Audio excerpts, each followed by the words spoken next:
Hello people, Jugglet here. You all voted and the winner for a killer concept was Richard Trager, or as I will be calling him, the surgeon. We have the nurse, we have the doctor, so why not the surgeon? Who, what, and why? The surgeon is one of the villains from the original Outlast. He is a witty and sadistic abomination of a person who isn't technically a doctor and or a surgeon. Make you believe. You paying attention? But he liked the idea of being one. Now the why to me is he is one of the most iconic characters from the Outlast series purely on his lines and mannerisms. He's essentially Wesker of the Outlast world. And I do think his voice lines would be hilarious in DBD. You're putting that tongue to any use anyway. Truth be told, I was just tired of licking downstairs. A second to wash up and, movies. And it'll give us a chance to talk. But now onto his power and perks.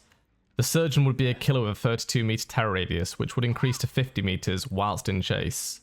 Survivors within the surgeon's terror radius will become nervous, causing skill checks to be 50% smaller.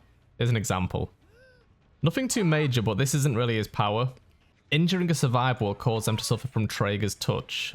Being crudely cut by the surgeon's unsharpened scissors will infect your blood. Your pools of blood are way more visible to the surgeon for the next 30 seconds, along with the following effect.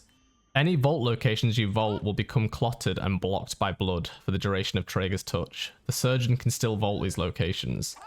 Once two survivors have been inflicted with Trager's touch, the surgeon gains a new ability.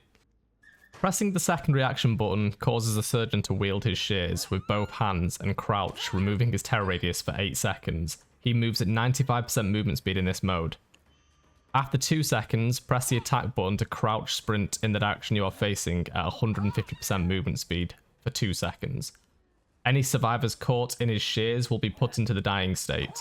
Once you have used this ability, it goes on cooldown for 20 seconds.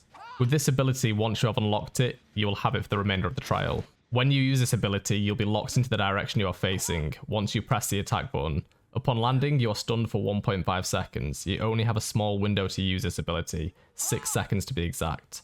You can cancel this mode so you don't trigger your sprint, but if you do hold it for the full 8 seconds, you sprint in the direction you are facing automatically. So it is a skilled ability to use, but it's high risk, high reward. If a survivor is on death hook and is put into the dying state whilst inflicted with Trager's touch, they can be killed by your hand with a decapitating unique Mori animation, which is slightly faster than a usual Mori.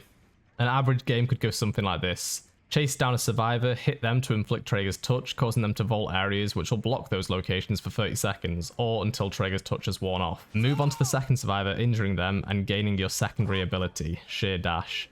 Then you can leave that survivor and move towards your next victims, who may have failed some skill checks whilst in your terror radius to give you some map knowledge. Get close and onto a loop and use your small amount of time to hopefully catch them off guard or win a 50-50 at a difficult loop, putting them into the dying state. That's his power out of the way, which is a nice mix of Bubba and Demogorgon with a sprinkling of the Doctor thrown in there. Now onto his perks. Perk 1 would be Crude Cut. Any survivor injured by you will cause a furthest away healthy survivor to scream, revealing their aura for 4 seconds, and become hindered by 5% for 20 seconds. Perk 2 would be Slippy Fingers.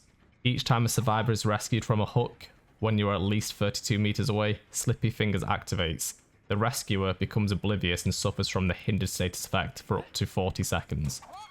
Perk 3 would be Cardio. Anytime a generator is complete, any survivor who sprints will suffer from the exposed status effect for 10 seconds. When the last generator is powered, the effect lasts up to 18 seconds. I hope you enjoyed this concept. I'd love to hear people's thoughts on it. I must admit, I don't think this killer would ever come to DBD, but I do think an Outlast character will eventually at some point. What do you guys think? Like, subscribe, and other YouTube things. Take care.